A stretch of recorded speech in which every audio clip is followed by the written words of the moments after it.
The sky seemed to fall on the city on that grey afternoon.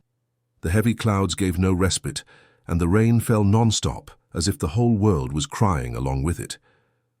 In the midst of the hurried coming and going of people, cars honking horns, and umbrellas bumping into each other on the narrow sidewalks, almost no one noticed the small figure huddled next to the cold wall of an old building, a girl. She was only 8 years old, but her eyes already carried a deep sadness, the kind that doesn't seem to fit someone so small. She was wet from head to toe, her brown hair clinging to her face, her thin, soaked clothes glued to her thin body trembled, not only from cold but from fear, from tiredness, from an abandonment that seemed to have no end. Sitting on the stone floor with her knees close to her chest and her arms tightened around her legs, she looked at no one. I looked down, as if the world had ceased to exist right there, at the height of the puddles that formed under his bare feet. The wind was blowing, the rain was beating hard. The drops fell violently on his head, without pity, without pause. And even so, it was still there, inert, without showing any reaction. The noise around was intense, horns, hurried footsteps, roaring engines, voices mingling in unimportant conversation. And even with all this movement, no one stopped. No one bent down to ask the name of that child. No one offered a coat, an umbrella, not even a word. She had already stopped crying. His tears had long since dried up, or perhaps mixed with the rain itself. The crying was now internal, silent, muffled by the sound of the world that ignored her. It is not known how long she had been there. It could be 2 hours, maybe 4. For her, it no longer made a difference. Time had ceased to count. The cold took over her whole body, but the emptiness inside her chest was much worse. People passed, in a hurry, dodging it as if it were just an obstacle in the way. Some even gave quick, curious, uncomfortable looks, but soon turned their faces away. Others pretended not to see, and there were still those who looked at her with judgment, as if her presence there on the wet floor was her own fault. An absurdity, a nuisance, something out of place. But no one, absolutely no one, stopped. Every minute on that sidewalk was an eternity. And with each new eternity that passed, the hope within her diminished a little more. It was as if it was fading little by little, like the flame of a candle exposed to the wind. A candle that burned silently, waiting for someone to protect it with their hands. But no one came. What hurt the most was not even the cold, nor hunger, nor the back pain from sitting in that position for so long. What hurt was the absence of a familiar face, a hug, a voice that said, "Let's go home." The absence of someone who said she mattered. That it existed. Time was following. The drops hit the ground insistently. Some oozed from the eaves of the roof and fell directly on his head. She didn't react. The feeling was that if he closed his eyes, he might become invisible for good. Maybe it would be better that way. Disappear, disappear. A bus passed by, lifting water from the street and splashed it completely. She didn't even move. It was beyond indignation. In addition to anger, beyond any feeling, it was empty. It was a shell, a small body left to its own devices on a sidewalk while the world turned non-stop. The rain continued. The clouds showed. No sign of tiredness. The wind seemed to mock her, lifting her wet hair as if to remember that she was there, that she was alive, that it still hurt. A plastic bag flew down the street and stuck to his leg. She didn't even try to take it off. The fingers were hard, without strength, and even if he wanted to, what would he change? Nothing changed. Nothing ever changed. Deep down, a memory still insisted on living, the image of his mother's face. It was already faded in memory, but sometimes it appeared like a whisper, an almost erased memory of another time. A time when she had a place to sleep, what to eat, someone to talk to. A time that seemed to have happened in another life. Her stomach growled. The cold was biting, and the loneliness was unbearable, but she didn't cry, no more. I just felt that I was giving up, and that was the scariest thing. Because when a child starts to give up, it's because you've been through more than any adult could handle. The noise of the city continued, but she no longer listened. His gaze fixed on the ground. the expressionless face. It was at that moment, at that very moment, when everything seemed too dark, that something changed. If you felt something with this story, leave your like and subscribe to the channel. And tell me in the comments from which city are you watching this story. The sound of rain seemed to have dissolved in the back of his mind, as if it was no longer part of that moment. She stood there, motionless, her feet dipped in the cold water, feeling time slip away like the drops that descended from her forehead to her chin. And then, almost without realizing it, she felt something different. A warmth, soft, discreet, that broke the icy barrier that enveloped his body. It was not the sun, nor a change in the weather. It was a memory, a stubborn memory, which came back uninvited. An instant of the past, as distant as it is painful. She found herself again in that bright room of the shelter, surrounded by curious looks and false words. A well-groomed woman, with a strong perfume and a tight smile, held out her hand to her, and behind the woman a man with a rigid posture holding the car keys impatiently. They said beautiful things, that they were happy to meet her, that she was a lovely girl, that now he would have a new home, that this was the beginning of a new life. And for a moment, she believed. Even though she was afraid, even insecure, a part of her wanted to believe that it was finally her turn. That after so much waiting, seeing so many other children leaving with happy families, it was his day. She remembered the care taken when fixing her hair, the clean clothes they put on her, the quick instructions from the social worker. Be polite. Smile, don't talk too much. She obeyed. He obeyed in everything. She sat up straight, smiled when asked, said thank you when she received the doll as a gift that later she discovered to be just a good impression. For 2 days, she was treated as a visitor under scrutiny. Everything seemed calculated. The house was large, the furniture shone, the dinner table was plentiful, but the silence among the adults was constant. No question about what she liked to do. No attempt to really get to know that child who waited so long for a home. And then, without explanation, came the return, cold, rapid, painful. They said she was difficult, that he did not adapt, that he asked too many questions, who seemed disconnected, silent, strange. She heard every word, even though she pretended she didn't. Each sentence cut like a razor, as if to say that she was a defective piece, a system, error, something that needed to be discarded. Back at the shelter, she was received in a hurry, as if it were another problem returning. The woman at the counter, accustomed to this, showed neither surprise nor compassion.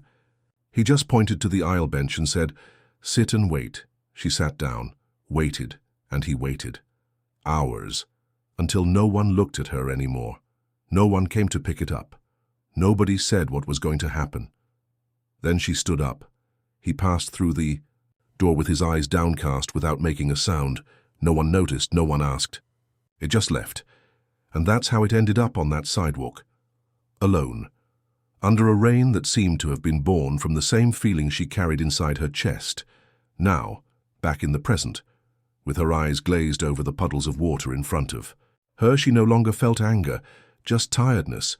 Tired of being rejected, ignored, treated as an object under test, tired of promises that are not fulfilled, of sweet words that hide abandonment, of temporary homes that have never become family.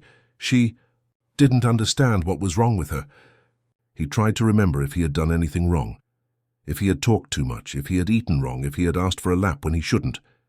But I couldn't find the answer. What he knew was that no matter how hard he tried, he always ended up returning to the same place.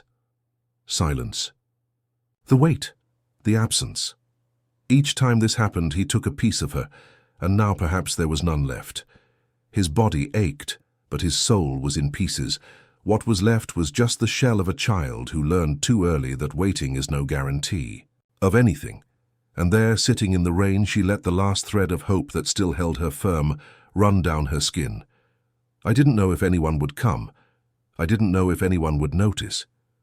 But deep down, a very small part of her still wished she would. He wished even if he no longer believed. And it was at that very moment, when the pain was mixed with torpor, that she felt the numbness of the body overcomes the bones. It was no longer just the cold that froze. It was as if the soul itself was losing its feeling. The girl shrank even more, as if she wanted to disappear inside herself. All around, the city kept its indifferent pace. Cars passed incessantly, headlights alternated, and people walked in a hurry, protected by cloaks, umbrellas, and routines, too urgent for them to notice a child sitting on the ground. She didn't know if it was day or afternoon.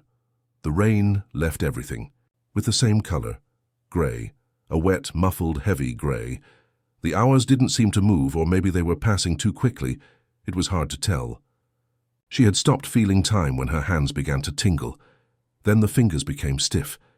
Later, the feet.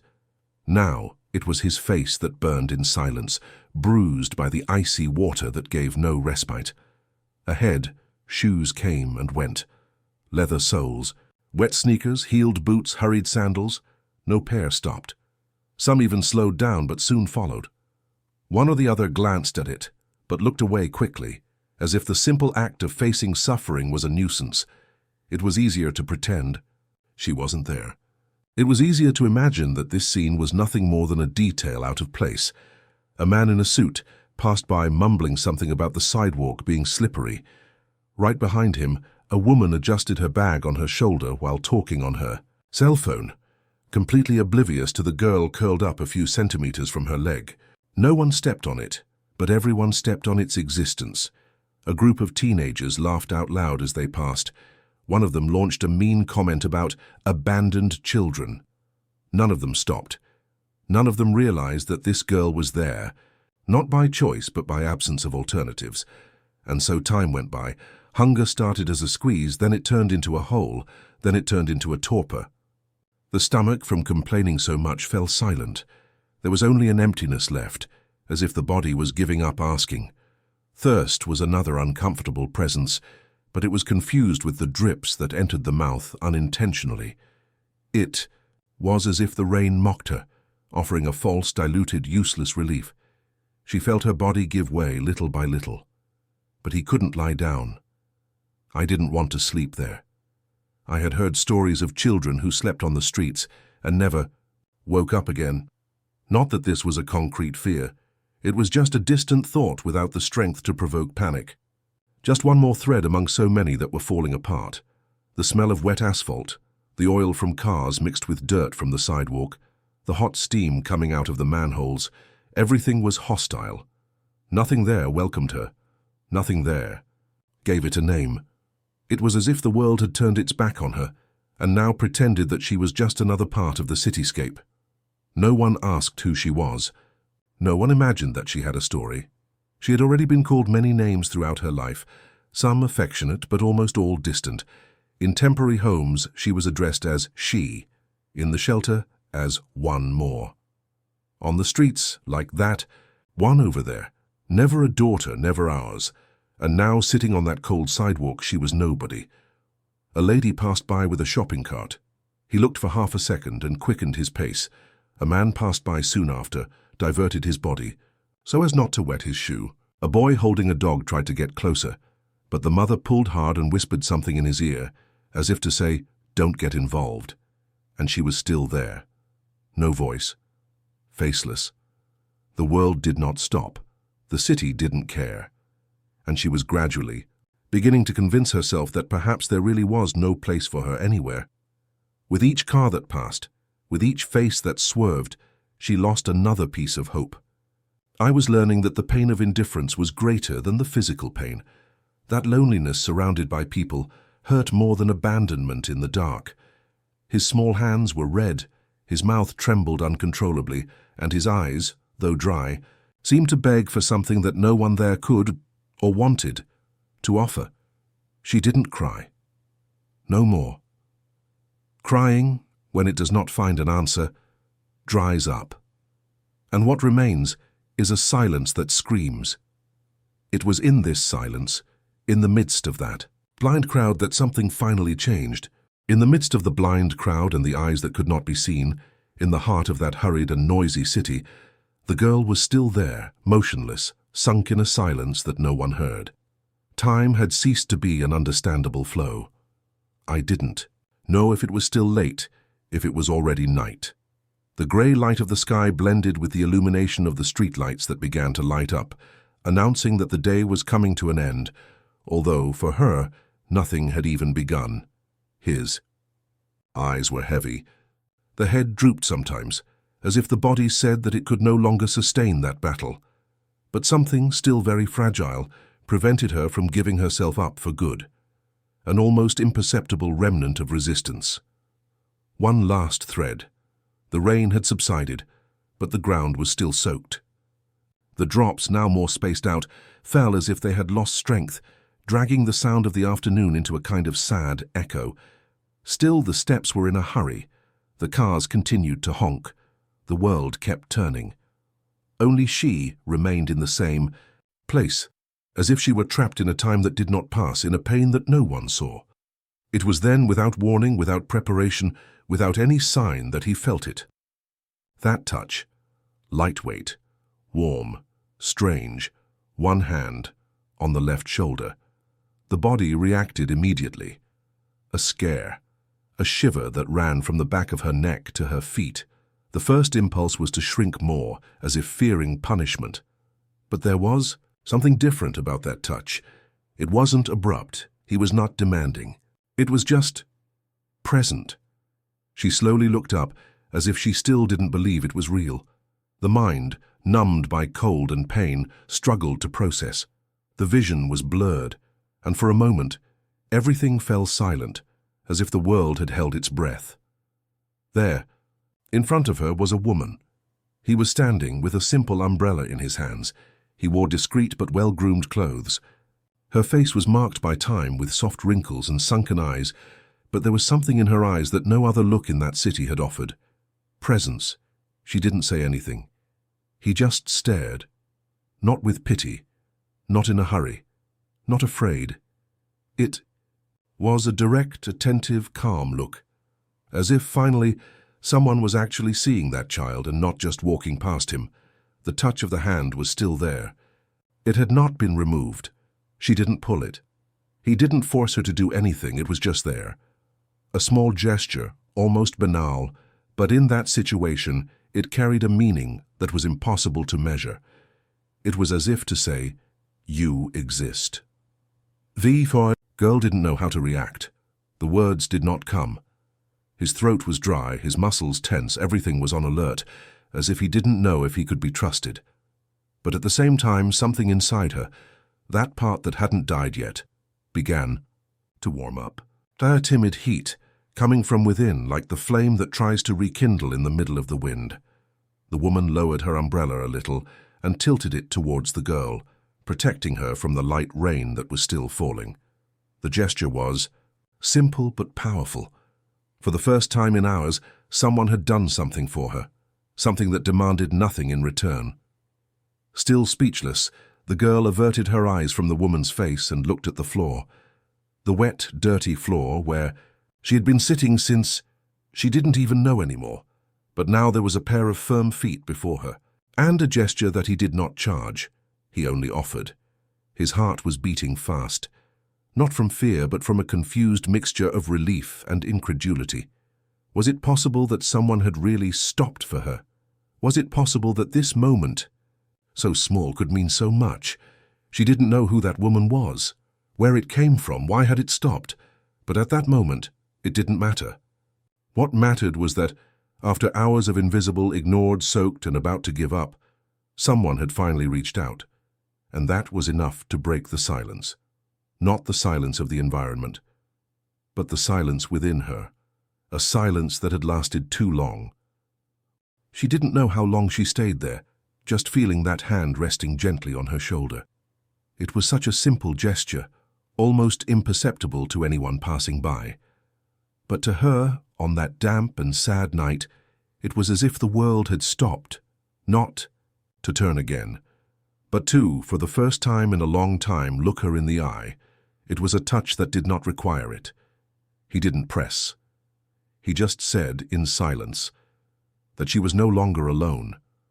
The girl blinked slowly, as if waking up from a strange dream, or a nightmare that is too long. Still suspicious, she raised her face completely, now being able to see the woman better. Her eyes carried no hurry or indifference, nor was there the distant pity that he had so often seen in adults who looked down on him, shook their heads with regret and went on their ways, as if their pain was just another portrait of reality. No, the look of that woman was different. He was firm, calm, and above all, real. The girl felt her body tremble, not from cold, but from emotion, as if that moment, frozen in time, had torn a space in the invisible shield she had been building over so many rejections. I didn't know yet if I could trust it. I didn't know who that lady was, but there was something there, in the way she held the umbrella, how she remained in respectful silence, how she didn't try to force her into anything that said more than 1,000 words. The sounds of the street, which once sounded like constant noise, now seemed in the distance. The noise of cars, voices, hurried footsteps, impatient horns, all of this dissolved in the background. There was only that moment, that presence. The feeling that the universe, for a brief second, remembered that she existed. The girl's eyes, even dry, burned, not from tears, but from an almost physical effort to contain everything that was repressed inside her. Because, in that touch, there was something familiar, not in the woman's face, as which was strange, but in the intention, calmly, in care. It was as if his body, exhausted, recognized an old memory that the mind had already forgotten. She then slowly moved one of her hands, still curled up against her chest, and lightly touched the woman's fingers, as if testing if it was really real. The skin was warm, steadfast, and for the first time in many hours, maybe in many days, she felt like she could breathe with a little less pain. The lady did not pressure her. He made no mention of taking her out of there by force. He just stepped to the side, opening the space under the umbrella a little more, protecting the girl without saying anything. And there, under that small improvised shelter in the middle of the persistent rain, something was formed that is not seen, not named, but felt strongly. A link. An invisible thread that united two solitudes, one that screamed softly and the other that listened in silence. The girl did not speak, and neither did the woman. It was not necessary. Sometimes what heals the most are not words, but presences that do not go away. The girl hesitated for a few seconds before letting the lady's fingers wrap around hers. There was still tension in his body, but it was no longer fear. It was the kind of resistance that comes from those who have waited too long, trusted too much, and lost too much. Even so, she let herself be guided. Slowly she stood up with effort, feeling her knees frail, her feet damp, and the cold fabric sticking to her skin. The woman kept the gesture firm but delicate, as if she understands that haste does not suit those who have already endured too much. The steps were short at first. The girl didn't know where she was going, nor if she should let herself go, but it was not out of obedience. It was because there was, finally, something stronger than fear, the fatigue of waiting for no one. By his side, the woman held the umbrella with one hand and hers with the other. They went side by side, without saying anything, like two shadows, crossing a world that did not stop.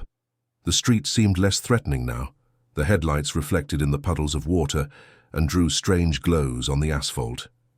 The wind was still blowing cold, but there was a quiet comfort in walking alongside someone who didn't ask questions, didn't force words, just walked along. Turning the corner was like leaving one dimension and entering another. The previous street was full of movement, but now the path was quiet, less illuminated, more intimate. The windows of the houses showed scenes far from other worlds, families reunited, voices muffled, curtains drawn. The girl didn't try to imagine what it would be like to be inside.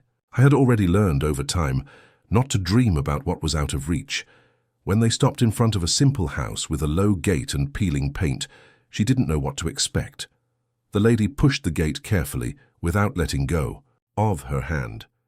The entrance creaked a little, and the garden in front was small but lively. A vase with thin flowers resisted the rain next to the door. The house smelled of time, of things that last even when everything out there changes too quickly. Entered. The first thing she felt was the heat, not the physical warmth, although The atmosphere was cozy, but the warmth that comes from being for the first time in a long time in a place that does not threaten. The lady closed the door carefully, hung up her umbrella, and went to the stove. As the steam from the kettle rose, the girl stood by the door, silently observing every detail. The wooden floor was clean, the furniture was old, but well maintained. There were books piled up on a table, a blanket folded over the armchair, a black and white photograph leaning against the wall. The house seemed to live in another frequency, a place where time moved more slowly, where things had stories, and silence was not a punishment. She didn't know what to do. It was wet, dirty. My legs were shaking. Even so, he did not sit down. Her body, accustomed to rejection, didn't understand what it meant to be welcomed. But the lady, without saying anything, returned with a towel, then disappeared for a moment and returned with dry clothes, folded carefully. He gave everything with a firm and serene look. The girl picked it up, not quite understanding what was happening, but with her hands already less trembling, she was guided to the bathroom. The light was dim, the mirror stained by time, and there was a faint smell of old soap in the air. There, alone for a few minutes, she found herself. He did not recognize himself. His face pale, his eyes sunken, his hair glued to his forehead. He took off his wet clothes slowly, with careful movements, as if every part of his body asked permission to relax. The warm water from the sink, even if little, seemed like a gift. He passed the towel slowly, feeling the rough fabric tear not only the moisture, but the stiffness from his shoulders. He put on his dry clothes strangely. They were wide, but clean, and most importantly, they smelled like home, to something, familiar that she no longer remembered where she had felt it, but that now came back with force, bringing an almost forgotten feeling. When she left, the lady was in the kitchen. There was a mug on the table, and next to it, a plate of hot soup. It was a simple soup, but the aroma filled the room as if it were a feast. The girl approached slowly, sat down hesitantly. He looked at the food, then at the woman. She just nodded, with that same calm look as before. And then she ate. Not in a hurry, not out of gluttony, but with a silent gratitude, as if knowing that each spoonful was thawing something inside. Night fell completely outside. The rain had stopped, but the sound of drops running down the gutters still gave rhythm to the night. The lady sat down in the armchair, and the girl remained at the table until she finished. Then, still not knowing if he could or should, he approached hesitantly and sat on the carpet next to the sofa. No words had been exchanged until then, and that, strangely, made it all seem more true. She didn't need to explain who she was or what she was doing there. For the first time in a long time, it did not need to justify itself in order to exist. The clock on the wall marked a time that didn't matter. The silence of the house was full of presence. The lady's gaze, turned to the window, also seemed full of stories that she did not say out loud, but that were there, in the wrinkles on her face, in the way she breathed, in the way she kept the environment alive even without saying anything. The girl lay down on the carpet. She felt her body give way, but for the first time it was not from exhaustion, but from a relief so deep that it seemed to tear an invisible weight from her back. He closed his eyes without fear. Not because he trusted completely, but because, for the first time in a long time, there was something about that place that made her feel that she could, at least for one night, rest without having to run away. And in that house with simple doors and yellowish light, where no one asked what she had done wrong, where no one forced her to fit into a mold, where no one sent her away, she slept. Not a light and restless sleep, like the ones I used to have, but a deep sleep, almost serene, as someone who rediscovers, even if for a moment, the right to exist in peace. Dawn arrived without fanfare. The light filtered through the cracks in the curtain like a timid whisper, gradually illuminating the room where the girl still slept. Wrapped in the blanket she had been offered the night before, she breathed slowly. Her eyes closed, her expression light. The silence of the house persisted, but now it was another kind of silence, not the one that hurts, but the one that welcomes. The silence of a home where you don't need to explain yourself to be accepted. The lady, sitting in the same armchair in which she fell asleep, watched discreetly. There was something about the way she looked at her that wasn't just tenderness. It was as if she saw there not only a child in need, but a presence that stirred memories that she had buried long ago. That girl carried a strange familiarity within her, not in the obvious features, but in the way she breathed cautiously, shrunk in the corner, didn't take up too much space.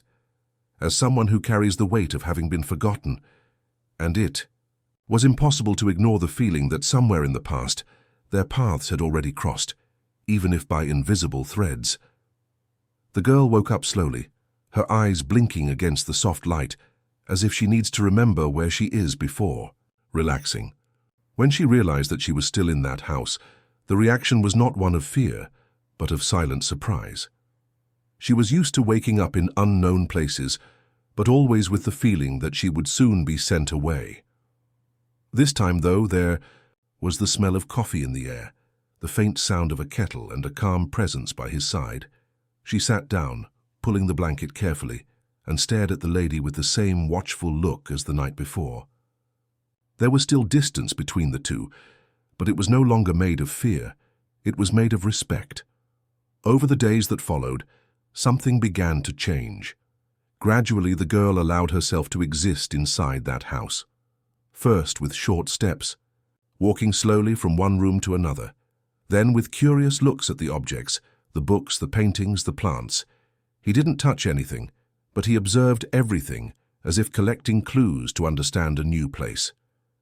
The lady did not stop her, nor did she watch her. He only allowed her to explore in her own time.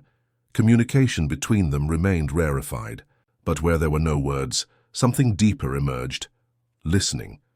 The lady spoke little, but when she did, she used a low, firm voice which did not give orders or ask invasive questions, and the girl, as the days passed, began to respond.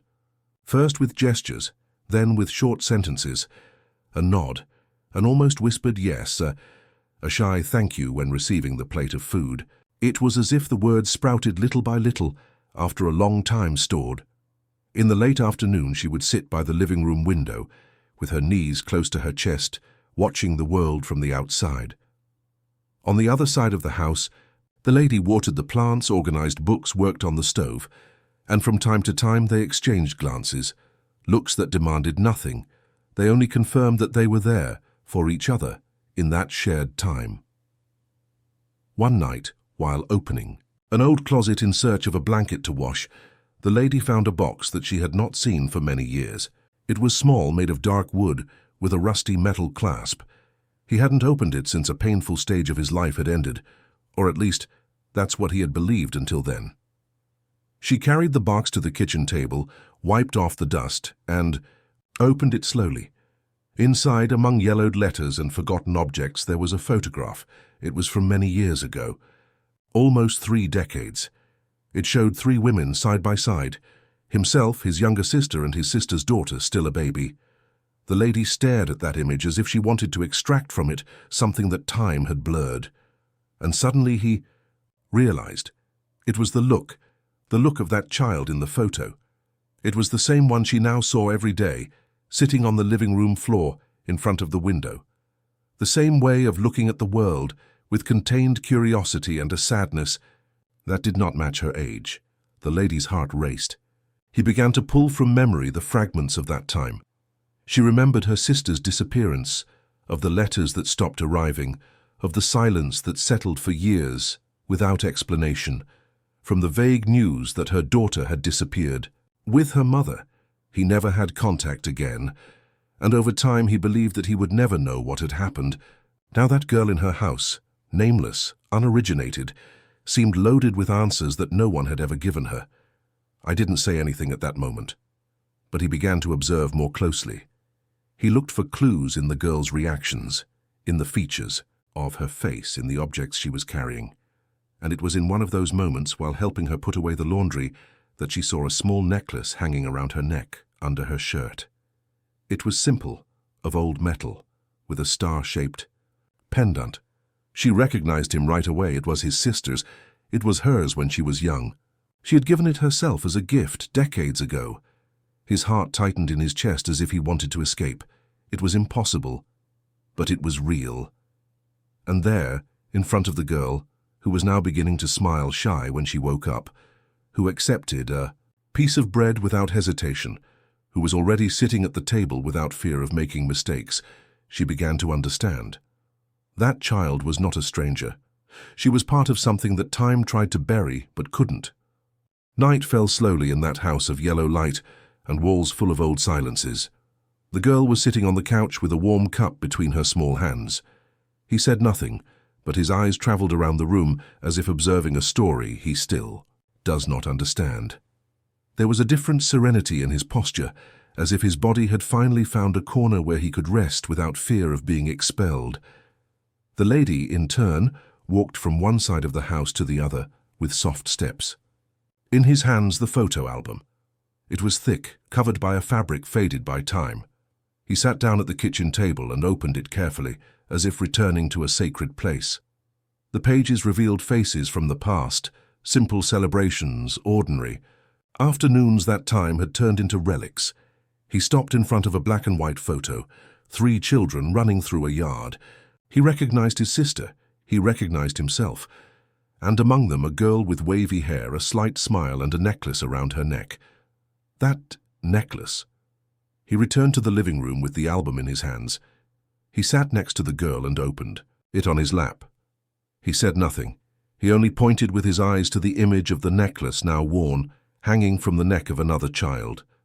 The girl looked. He frowned.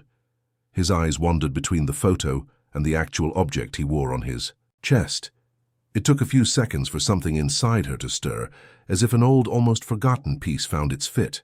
She knew that pendant. He had always had it, but he had never known exactly where it came from. She carried it as someone who keeps a secret that is not understood. Now, looking at that image, something echoed.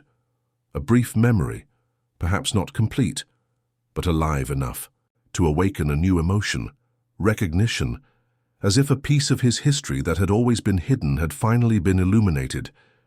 The lady watched everything in silence. His breath was contained, but his teary eyes said what the voice didn't need to say. There they were, 2 generations marked by different absences, connected by a bond that neither time nor fate nor silence could break.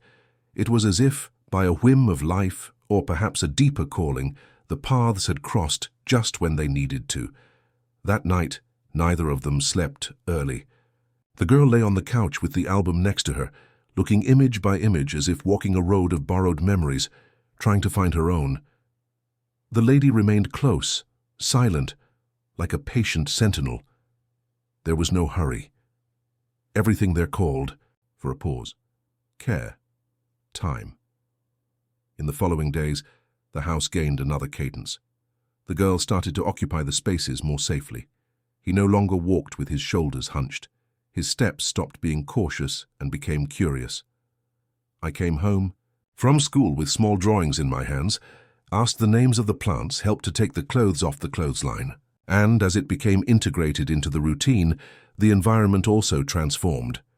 The kitchen seemed more alive. The sound of the radio playing low in the morning had another meaning, and even the light coming through the windows seemed lighter. There were still moments of silence, profound, loaded with memories that could not be erased from one moment to the next. But now these silences did not come alone. They were accompanied by an understanding look, a blanket folded next to them, a plate of soup at the right time. The pain was still there, but it was no longer lonely. It was shared. And that changed everything. The lady, who had spent so much time without anyone at home, rediscovered old habits. He prepared cakes in the late afternoons, told stories of when he was young, taught simple recipes. But more than that, she listened. He listened to what was not said. The pause between the girl's words, the way she held the mug, the sudden silence when something from the past came to light, and he respected every gesture, as if he knew that scars have their own time. On a rainy afternoon, while organizing an old drawer, the girl found a box with aged letters and cards.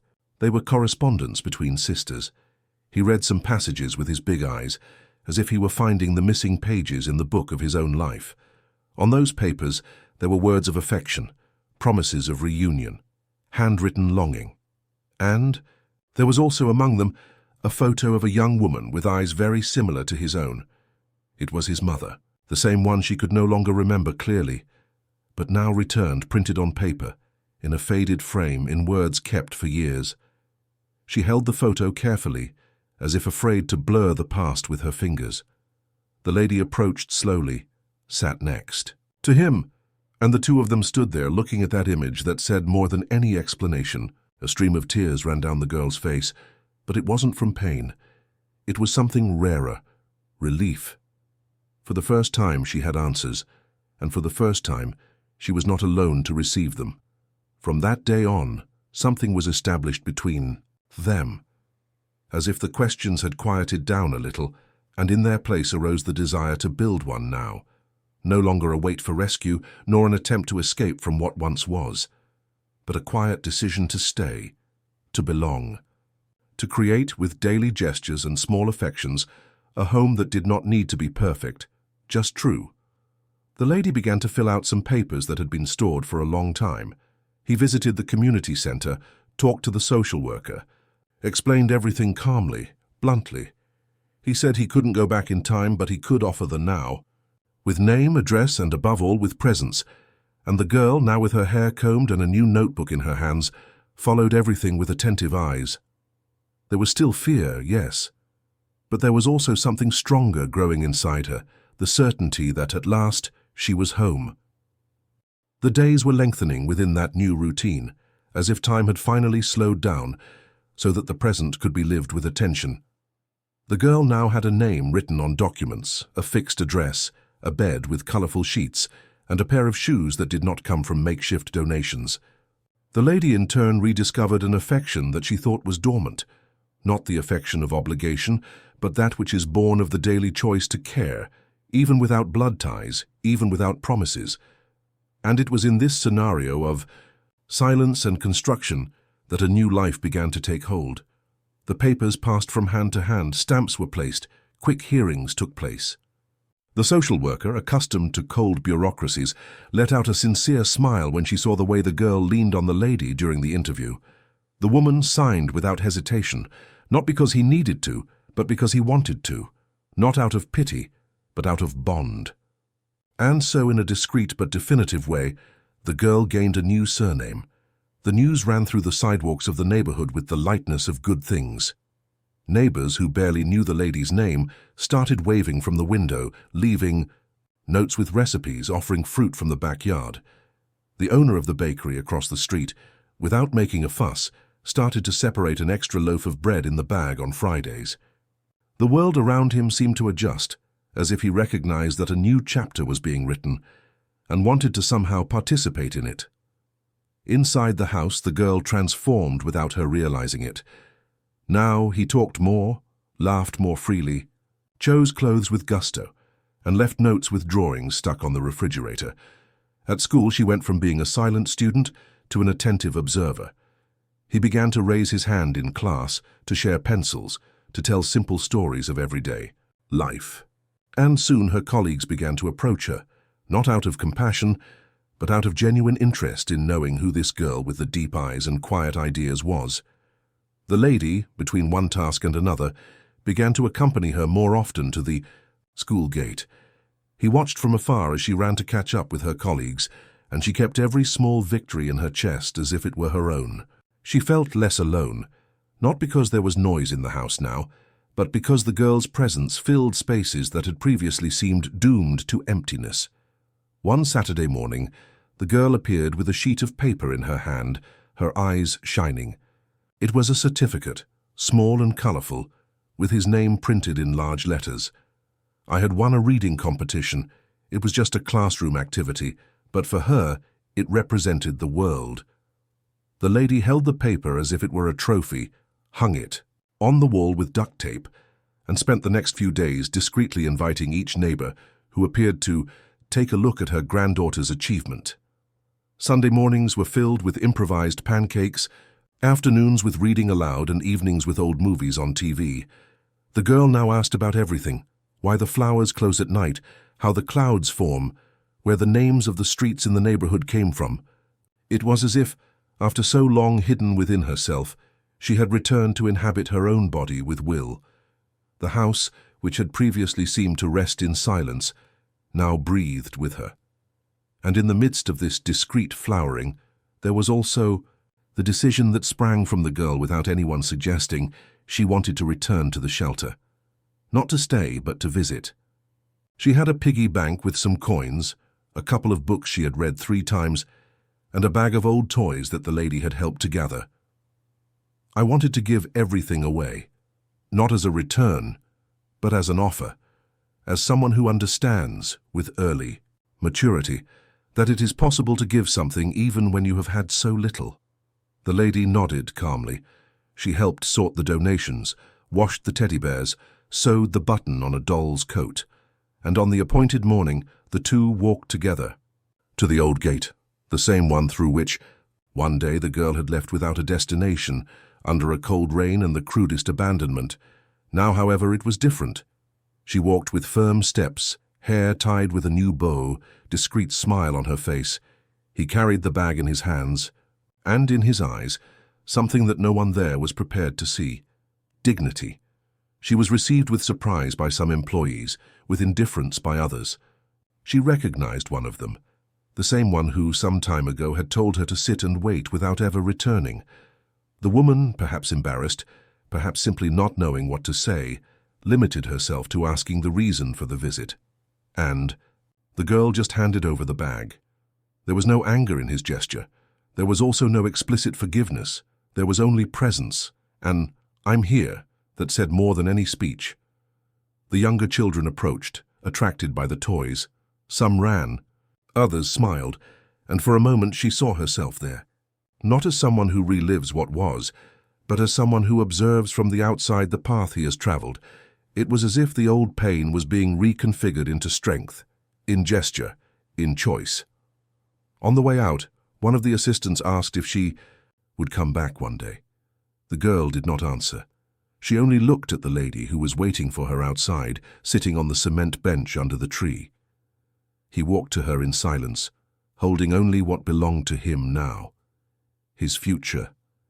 And when she crossed the gate back, for the first time in her entire short life, she felt that she no longer carried the weight of being invisible.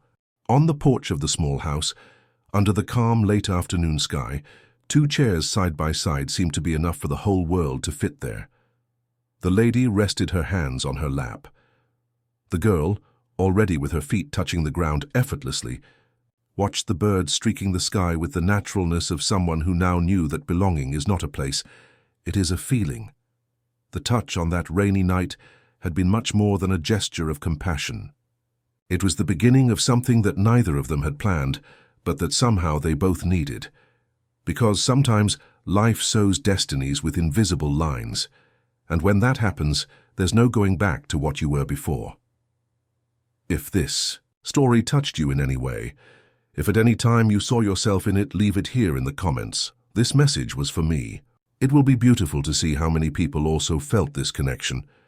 Enjoy and subscribe to the channel, because every week we share stories that warm not only the heart, but also that part of us that time tries to harden. And if this video made you stop, breathe and reflect, leave a like. It's your touch on the other side of the screen, simple but meaningful. There is a video here on the side that tells a similar story. Click and stay with me there. Sometimes all we need is one more story to remember that it's still worth believing.